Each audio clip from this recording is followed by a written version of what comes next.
저희 집에는 7살 인생을 살고 있는 한 아이가 있습니다. 이제 내년이면 학교를 들어가야 되는 상황입니다. 초등학교에 보내기 전에 무언가 하나를 해야 되지 않을까라는 걱정이 생겼습니다. 한글쯤은 어느 정도 떼고 보내야 되지 않을까. 그런데 이게 참 쉬운 일이 아닌 것 같습니다. 한글을 하나하나 가르쳐주고 또 이렇게 익히게 하는데 잘 배우지 않고 딴짓을 하면 무엇이 올라옵니까? 화가 막 올라오기 시작합니다. 어제 가르쳐줬는데 오늘 모르면 또 어떻습니까? 무언가 마음속에서 끓어오르는 무엇인가가 느껴집니다. 가르치는데 많은 시간들을 투자하지만 잘 익히는 데는 오랜 시간이 걸리는 것 같습니다. 그런데 글자는 이렇게 열심히 가르쳐줘도 잘 모르지만 잘하는 것이 하나 있습니다. 스케치북을 하나 던져주면 연필을 가져가든 볼펜을 가져가든 색연필을 가져가든 자기가 원하는 것, 자기가 본 것, 그리고 표현하고 싶은 것을 자유롭게 표현합니다. 그리고 무엇인지 알지 못하는 그림을 가지고 와서는 무엇이라 열심히 설명을 합니다. 그림에는 가르칠 필요도 없고 또 무엇인가 큰 설명을 할 필요도 없는 것 같습니다. 물론 전문적인 그림을 그리려면 많은 노력이 필요하겠지만 그림이라는 것은 무엇입니까? 직관적입니다. 그리고 감정을 실어내는 것입니다. 또 보는 사람으로 하여금 여러 가지 생각을 가지게 합니다. 사실 아들이 그리는 그림은 아주 조잡합니다. 무엇인가를 명확하게 알 수 없습니다. 그러나 자신의 생각과 자기가 좋아하는 것을 표현할 수 있는 가장 좋은 방법입니다. 문자라는 것은 시각적인 그런 기호입니다. 그리고 인간의 상호 간의 의사소통의 체계입니다. 좀 어려운 말이긴 합니다. 문자라는 것은, 글자라는 것은 사람의 말을 귀가 아닌 눈으로 전달하는 수단입니다. 문자는 정보뿐만 아니라 사람의 생각과 감정도 전달하는데 잘 사용할 수 있는 도구입니다. 그런데 문자보다 더 오래된 정보 전달의 수단이 있습니다. 바로 그림입니다. 인류 역사의 초기에는 정보를 전달하기 위해서 그림들을 사용했었고 그 그림들이 발전해서 그림 문자로 만들어지게 되었습니다. 간단한 모양의 기호로 자리 잡기 시작했습니다. 그리고 그림을 기반으로 한 기호들이 정형화되고 또 정착되어서 초기에 문자가 만들어지고 그 문자들의 조합, 그 조합들이 발전하여서 오늘 저와 여러분이 사용하는 그런 문자 체계가 되어 있는 것입니다. 문자는 기호 체계와 조합 방법을 공부하고 익혀야지만 그 뜻을 파악할 수가 있습니다. 하지만 앞서 말했던 것과 같이 그림은 직관적입니다. 보면 알 수 있습니다. 무엇을 그렸는지 또 어떤 장면인지를 따로 공부하지 않아도 알 수가 있는 것이 바로 그림입니다. 그리고 이 그림이라는 것은 글로 설명하지 못하는 것들을 알려주는 영역이 되기도 합니다. 그래서 의학서적이나 과학서적을 보면 내용을 설명하는 그림들이 많이 삽입되어 있습니다. 네, 제가 공부하던 책 중에 일부분입니다. 유전학 책과 그리고 오른쪽은 해부학 책입니다. 어렵죠? 그림이 없으면 알 수가 없습니다. 중세시대에는 성경을 가지고 있는 사람이 극히 적었습니다. 극소수였습니다. 그런데 가지고 있는 사람뿐만 아니라 이 성경을 읽을 수 있는 사람도 극소수로 한정되어 있었습니다. 왜냐하면 성경이 라틴어로 기록되어 있었기 때문입니다. 그래서 대부분의 많은 사람들은 하나님의 말씀을 읽을 수가 없어서 하나님의 말씀을 알지 못했습니다.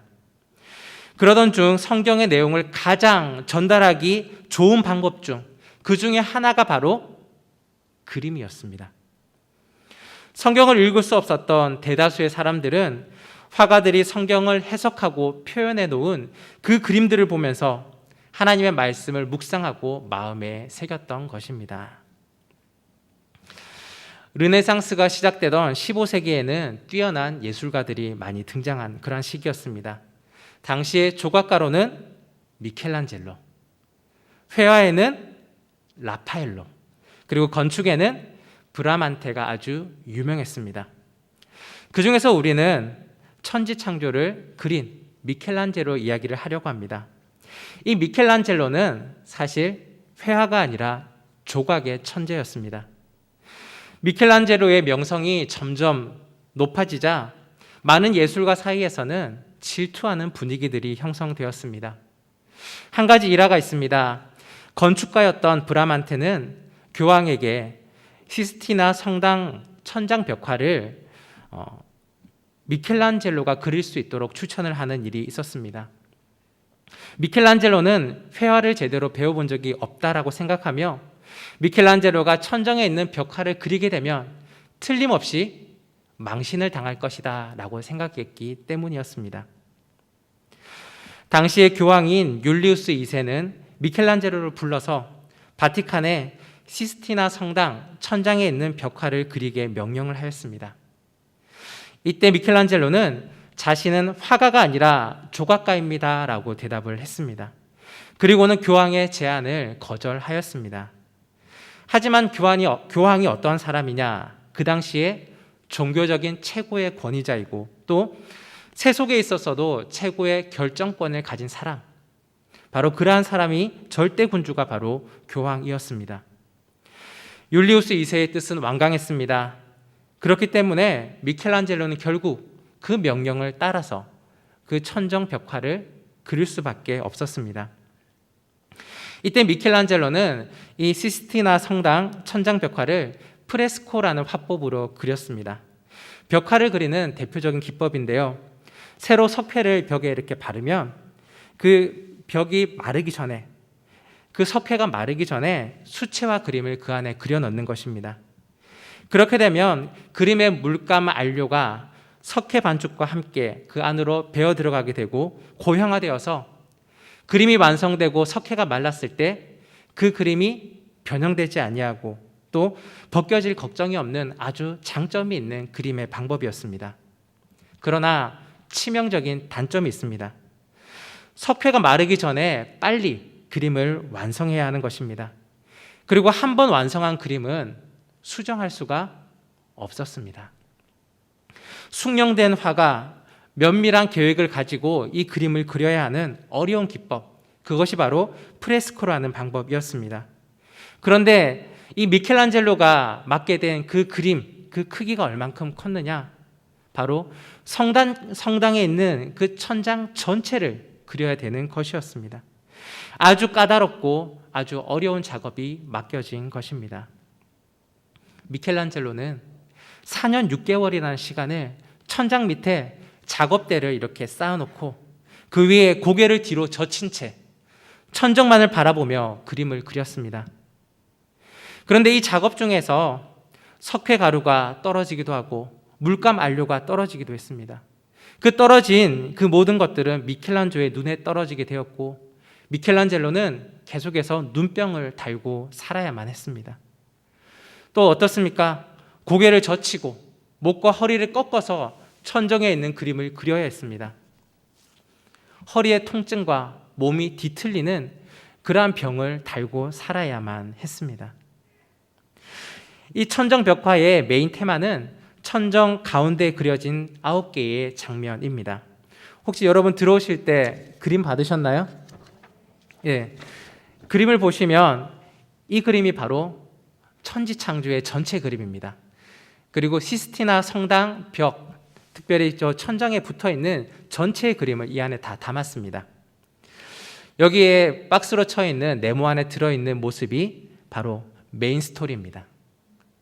자, 메인 스토리를 보시면 첫 번째 어디서부터 보는 것이냐? 여러분이 보시면 좌측에 보시면 어떻습니까? 좌측에 보시면 사람이 마치 누워 있는 것처럼 보이는 그림이 있을 것입니다. 그 그림부터 시작하여서 우측으로 이렇게 순서대로 보시면 되겠습니다. 어떤 그림이 있느냐?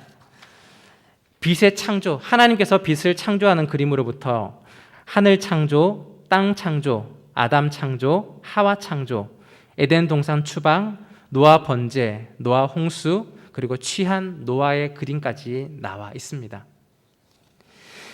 이러한 그림은 태초로부터 시작하여서 인간의 탄생, 그리고 아담과 하와, 그리고 이들의 범죄, 추방, 노아의 방주의 이야기까지 담고 있으며, 또 메인 그림의 양쪽 그리고 사방에는 12명의 선지자 그림들이 들어 있습니다.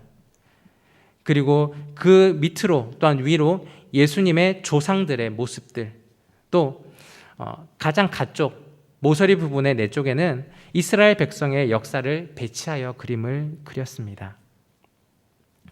그림을 그릴 때 보통 어떻습니까? 스토리의 시작부터 해서 마지막까지 쭉 그림을 그려야 합니다. 그것이 정석일 것입니다. 그런데 미켈란젤로는 역사적 사건을 처음부터가 아니라 마지막부터 역순으로 해서 그리기 시작했습니다. 노아의 이야기부터 시작하여서 그림을 그렸는데, 그 이유는 아담의 탄생 부분을 어떻게 그려야 될지 그가 아직 정하지 못했었기 때문이었다고 합니다. 그런데 여기서 문제가 발생합니다. 미켈란젤로가 노아에 관한 이야기 3개의 그림을 완성했을 때 교황청으로부터 약속한 작업료를 받지 못했습니다. 보수를 받지 못하자 함께 일했던 조수들이 중간에 일을 그만두고 떠나기 시작했습니다. 또 가족들에게 생활비를 지급하지 못하는 일들이 생기기 시작했습니다. 결국 미켈란젤로는 그림 그리기를 중단하고 그곳을 떠나버렸습니다. 이 소식을 들었던, 원래 명령을 내렸던 교황은 도대체 얼마나 대단한 그림을 그렸는지 한번 보기나 하자라고 생각하며 성당 안에 들어갔습니다. 그리고 작업 현장을 막아놓았던 천을 걷어버리고 천정을 바라보았습니다. 그 순간 그는 눈앞에 펼쳐진 그림을 보고 마음이 크게 감동했습니다. 미켈란젤로가 그린 그림은 마치 조각을 한 듯한 입체감 있는 그림들이었습니다. 그림 속의 주인공들이 마치 살아 움직이는 듯 했습니다. 글로만 읽었던 성경의 내용들이 생생한 그림으로 표현되어 있었습니다. 마치 파노라마처럼 눈앞에 펼쳐진 장면을 보고 교황은 마음에 크게 감동을 했던 것이었습니다. 교황은 당장에 미켈란젤로를 불러오게 명령했습니다. 그리고 미켈란젤로가 원하는 것이라면 뭐든지 다 들어주겠다고 선포했습니다. 이때 미켈란젤로는 교황의 말에 단 한 가지 요구를 했습니다. 그것은 바로 교황의 진심 어린 사과였습니다. 그리하여서 천지창조의 그림은 다시금 이어질 수가 있었습니다. 시스티나 성당으로 돌아온 미켈란젤로는 성당 바닥에서 자신의 그림을 올려보게 되었습니다. 작업대 위에서 그릴 때에는 사람들의 표정 하나하나, 또 손짓 하나, 나뭇잎의 모양 하나하나를 세세하게 표현했었는데, 정작 바닥에서 밑에서 올려다 보니 그러한 세세한 부분이 잘 보이지 않았던 것이었습니다. 천장 벽화는 디테일보다는 강조점이 더 중요했던 것이었습니다. 그래서 노아의 이야기부터 역순으로 이어진 그 9개의 그림은 처음으로 갈수록, 말하자면 천지창조의 시작점으로 갈수록 아주 단순하고 간결하고 강조점이 있으며 의미를 부여한 그러한 그림으로 그려지게 된 것입니다. 자, 여기까지가 그림에 대한 설명입니다. 제가 여기 선 것은 그림을 설명드리기 위해서가 아닙니다. 이 그림이 오늘날 저와 여러분에게 어떠한 의미가 있는지를 함께 살펴보기 위함입니다. 이제 우리가 할 일은 성경 말씀과 그림으로 표현된 이 그림을 보면서, 이 천지창조의 그림을 보면서 어떠한 연관점을 찾을 것인가, 오늘의 우리의 삶에 어떻게 반영할 것인가를 알아보는 것입니다. 자, 미켈란젤로의 천지창조의 그림은 총 9개의 장면입니다. 그런데 우리가 읽은 성경 말씀은 노아의 방주까지 이어지지 않습니다. 오늘 저와 여러분은 우리가 읽었던 성경 말씀대로 아담의 창조까지만 함께 살펴보도록 하겠습니다. 자, 미켈란젤로는 어떤 의도를 담아서 천지창조의 내용을 그림으로 표현했을까요? 말씀을 준비하기에 앞서서 몇몇 분들을 찾아가서 그림을 어떻게 보아야 합니까? 라고 물어보았습니다. 여기 앉아 계신 분들도 계십니다. 어떻게 그림을 해석해야 합니까? 제가 그림을 이렇게 받아들여도 됩니까? 라고 물어보았습니다. 그때 답변을 받은 것 중에 용기를 얻은 것이 있습니다. 그림은 작가의 의도도 중요하지만 그것을 바라보는 감상자의 해석도 아주 중요한 부분입니다. 라는 답변을 주셨습니다. 그래서 저는 천지창조의 그림을 보면서 먼저는 작가의 의도를 한번 생각해 보았고 또 제 나름대로 어떻게 받아들일지로 한번 생각해 보았습니다. 그래서 제가 묵상하며 받아들였던 이 그림의 중심 사상, 그것은 바로 적극적인 하나님의 사랑입니다. 바로 적극적인 하나님의 사랑입니다. 하나님은 긍정적이고 능동적으로 사람을 사랑하는 분이셨습니다. 첫 번째, 하나님은 사람을 위해 천하 만물을 만드셨습니다. 창세기 1장 1절 말씀입니다. 우리 같이 보면서 함께 읽겠습니다. 시작. 태초에 하나님이 천지를 창조하시니라. 아멘. 창조의 주체가 누구입니까? 하나님입니다. 그렇다면 창조의 세계를 누리며 살아가는 것은 누구입니까? 사람입니다. 미켈란젤로가 그린 천지창조의 첫 번째 그림입니다. 이 그림은 빛을 만드신 하나님을 역동적인 모습으로 그리고 있습니다.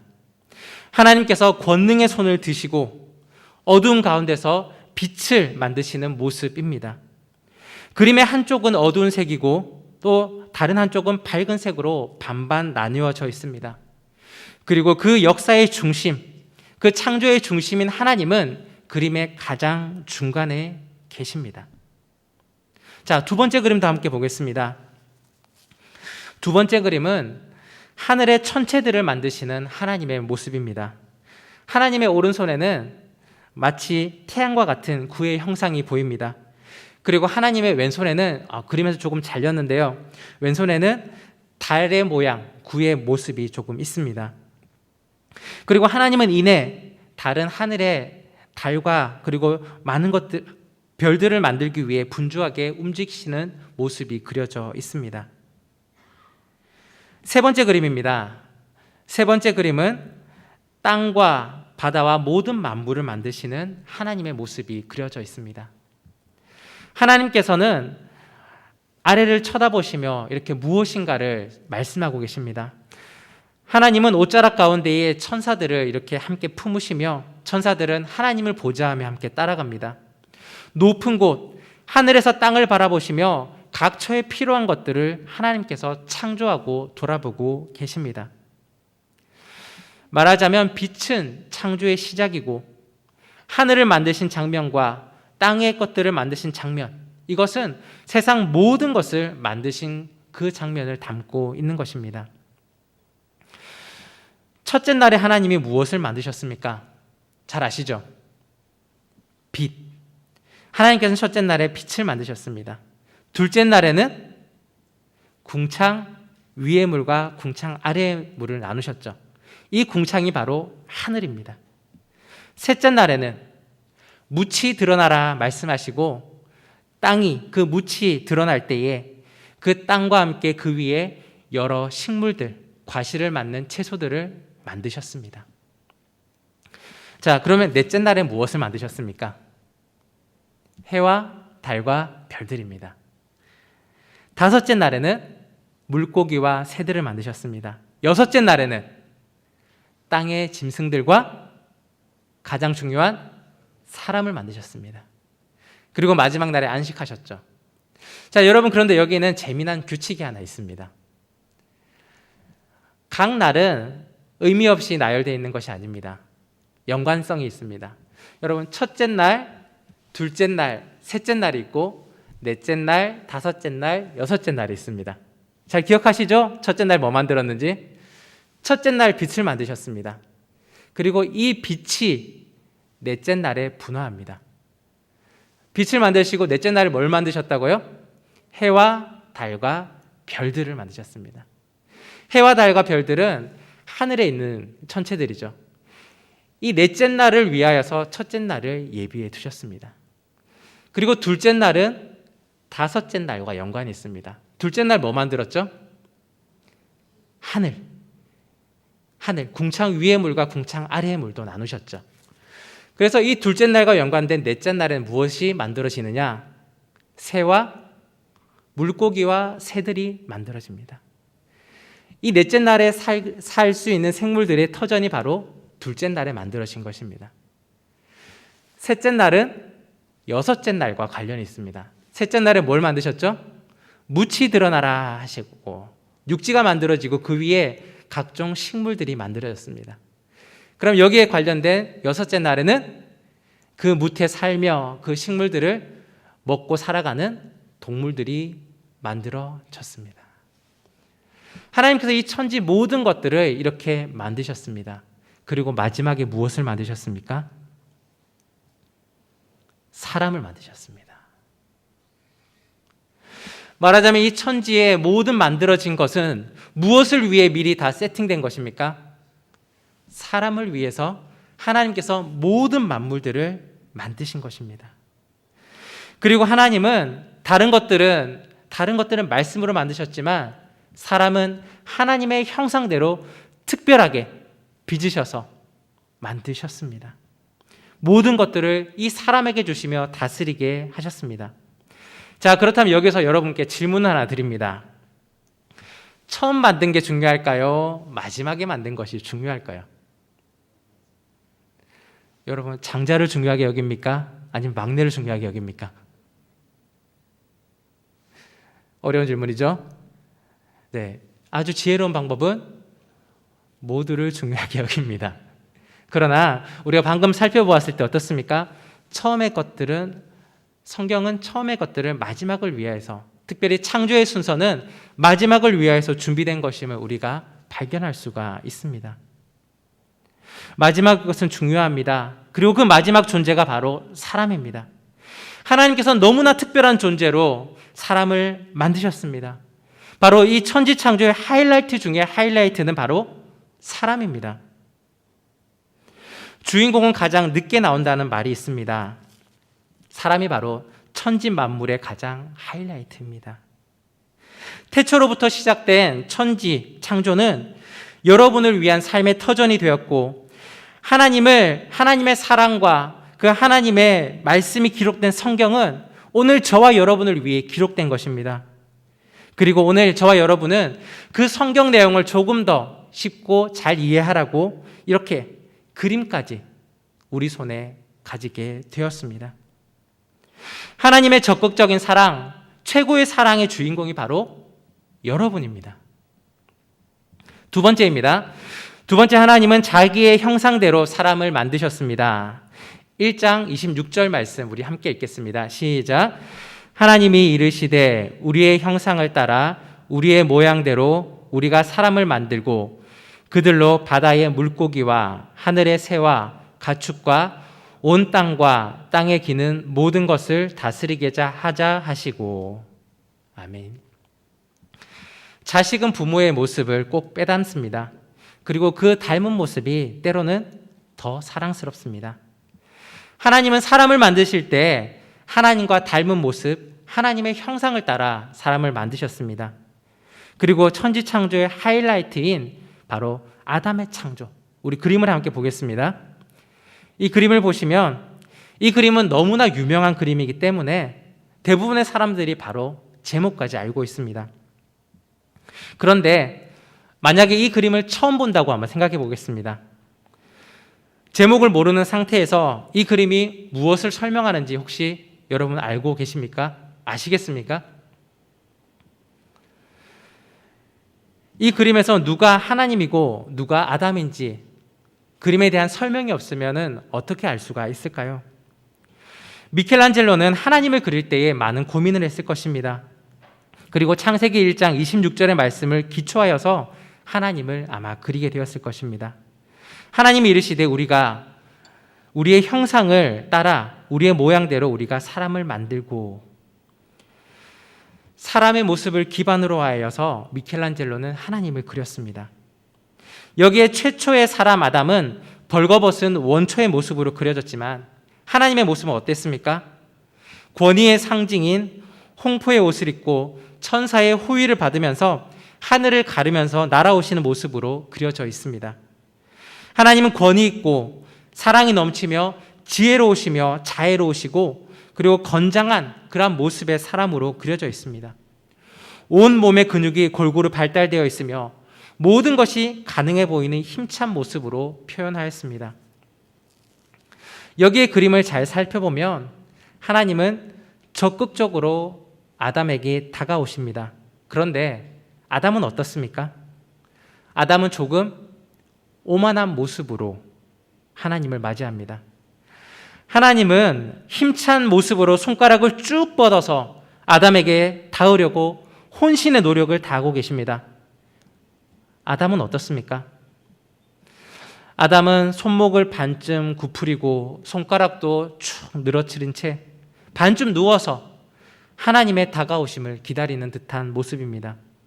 누가 더 적극적으로 보입니까? 바로 하나님입니다. 하나님은 정말 자기의 형상대로 만든 아담에게 혼신을 다하여 사랑하며 다가오고 계십니다. 적극적인 사랑의 아버지의 모습입니다. 하지만 아담은 하나님의 사랑 앞에 미온적인 태도를 보이고 있습니다. 이 그림을 어떻게 우리가 해석하면 좋을까요? 바로 오늘 저와 여러분의 모습입니다. 하나님은 지금도 적극적으로 우리에게 다가오고 계십니다. 인간의 몸을 입고 이 땅에 오셔서 십자가에 달려 죽기까지 우리에게 사랑을 실천하셨고 또 오늘 그러한 사랑으로 우리에게 다가오고 계십니다. 그런데 우리는 어떻습니까? 오늘도 우리는 다른 것들을 바라봅니다. 하나님의 다가오심을 부담스러워하고 하나님의 사랑은 알지만 그것을 마치 모르는 채 살아가고 있습니다. 오늘 그림에 표현되었던 아담의 그 미온적인 태도, 그것이 바로 저와 여러분의 모습은 아닐까요? 세 번째입니다. 하나님은 사람의 코에 생기를 불어넣어서 생명이 되게 하셨습니다. 2장 7절 말씀 함께 보겠습니다. 2장 7절 함께 읽겠습니다. 여호와 하나님이 땅의 흙으로 사람을 지으시고 생기를 그 코에 불어넣으시니 사람이 생명이 되니라. 아멘. 하나님이 지으신 첫 번째 사람은 바로 아담입니다. 이 아담이란 말은 그 말 뜻이 사람입니다. 히브리어로 아다마는 흙인데요. 이 아다마에서 파생된 단어가 바로 아담이라는 사람입니다. 사람은 흙으로 만들어졌습니다. 흙 아다마가 사람인 아담이 된 것입니다. 어떻게 흙이 사람이 되는 것이 가능할까요? 그것은 바로 하나님께서 하나님의 생기를 사람 안에 불어넣으셨기 때문에 가능한 것입니다. 성경의 문자적 내용대로 만약에 그림을 그렸다면 그 그림의 내용에는 흙이 그려져 있어야 할 것입니다. 그리고 그 흙으로 빚은 사람의 코에다가 생기를 불어넣으시는 하나님의 모습이 그려져 있어야 할 것입니다. 그런데 미켈란젤로는 어떻게 그렸을까요? 미켈란젤로는 우리의 기대를 아주 가볍고 아주 과감하게 뛰어넘어 버립니다. 그림을 함께 보시겠습니다. 흙 대신에 비스듬하게 누워있는 벌거벗은 한 남성이 있습니다. 그리고 하나님의 입김 대신에 서로 손이 닿기 직전, 손이 닿은 것이 아닙니다. 손이 닿기 직전에 사람의 손과 하나님의 손이 마주하고 있는 장면이 연출되어 있습니다. 말하자면 왼쪽은 흙, 오른쪽은 하나님입니다. 그리고 하나님의 생기는 바로 그 손끝으로 전해지는 것으로 표현하고 있습니다. 사람은 흙으로 만들어졌습니다. 흙덩이는 아무런 자극에도 반응하지 않습니다. 하나님의 손이 닿기 전에 생기가 없어 보이는 아담의 모습, 그것이 바로 흙입니다. 완벽해 보이는 비율이 있었고 아름다운 근육을 가지고 있다 할지라도 하나님의 생기가 닿지 않으면 그것은 사람이 될 수가 없는 것입니다. 하나님께서 하늘을 가르고 수염을 휘날리시며 이 아름답게 빚어진 흙덩이에 닿았을 때 하나님의 생기가 흙덩이를 변화시키는 것입니다. 그렇게 될 때에 바로 그 흙이 사람이 되는 것입니다. 미켈란젤로의 이 그림, 아담 창조를 보며 오늘 우리가 생각해야 할 것은 무엇일까요? 이 그림이 바로 저와 여러분 그리고 하나님과의 우리의 모습입니다. 하나님을 만나지 못하면 우리는 흙덩이에 지나지 않습니다. 하나님의 손길이 닿았을 때, 하나님의 생기가 전해졌을 때에만 하나님의 형상을 닮은 사람이 되는 것입니다. 하나님 없이도 살 수 있다는 오만함, 하나님의 사랑을 냉대하고 귀찮게 여기는 듯한 자세, 이 아담의 모습이 바로 저와 여러분의 모습은 아닐까요? 그러함에도 불구하고 하나님은 오늘도 저와 여러분을 향하여서 그 손을 내밀고 계십니다. 적극적으로 그 손을 우리를 향하여 뻗으시고 하나님의 생기를 전해주려고 하고 계십니다. 지금 내가 해야 할 일은 크고 대단한 일이 아닙니다. 단지 축 늘어진 나의 손가락에 힘을 주어서 하나님을 향하여서 앞으로 내밀면 되는 것입니다. 하나님의 손가락이 닿게 내 손가락에 힘을 주면 되는 것입니다. 하나님이 이미 적극적으로 우리의 손앞에, 우리의 눈앞에 와 계십니다. 사랑하는 여러분, 오늘 우리는 창세기의 말씀과 함께 미켈란젤로의 명화 천지창조를 함께 보았습니다. 그리고 이 말씀과 이 그림 속에 있는 은혜들을 함께 나누어 보았습니다. 천지창조의 그림을 보면서 여러분은 어떠한 것들을 생각하셨습니까? 우리 함께 하나님의 적극적인 사랑을 다시 한번 생각해 보았으면 좋겠습니다. 하나님은 우리를 위하여서 천하 만물을 만드셨고, 하나님은 우리를 그 다른 형상이 아니라 하나님의 형상으로 우리를 만드셨고, 하나님은 마치 흙덩이와 같은 우리에게 생기를 주셔서 살아있는 영, 생령이 되게 하셨습니다. 미켈란젤로 시절에 성경을 알지 못하던 대다수의 사람들은 이 그림을 바라보며 하나님의 사랑을 생각했을 것입니다. 사람을 위해 모든 것을 예비해 주시고 적극적으로 사랑하시는 그 하나님의 사랑을 오늘 저와 여러분처럼 함께 느꼈을 것입니다. 사랑하는 여러분, 여러분은 살아있는 영, 생명이십니까? 아니면 아직 흙덩이, 흙에 지나지 않는 존재이십니까? 지금 눈을 들어 내 눈앞에 와 계시는, 친히 다가오시는 하나님을 바라보시기 바랍니다. 그리고 그 손을 내밀고 계시는 그 하나님의 손에 내 손끝에 힘을 주어 닿으려고 노력하시기 바랍니다. 그리고 하나님을 만남으로 인하여서 온전한 하나님의 영이 닿은, 하나님의 숨결이 들어있는 온전한 하나님의 형상을 이루어갈 수 있는 저와 여러분이 되기를 간절히 바랍니다. 그리하여서 이 한여름의 수요일 밤, 덥고 답답한 날이지만 하나님의 마음을 알아서, 하나님의 사랑을 깨달아서 하나님의 마음을 시원케 하는 그러한 저와 여러분이 되기를 간절히 바랍니다. 우리 함께 기도하겠습니다. 이 시간 우리가 함께 기도할 때에는 오늘 말씀과 또한 우리가 이 그림을 보면서 깨달았던 내용을 가지고 함께 기도하기 원합니다. 오늘도 나에게 다가오시는 그 하나님, 손을 내미시는 그 하나님, 또 나에게 하나님의 형상을 온전히 이루기를 원하시는 그 마음을 알아서 오늘 나의 삶 가운데 온전한 주님을 만나며 또한 하나님의 사람으로 변화된 삶을 살게 해달라고 이 시간 함께 기도하며 나가겠습니다.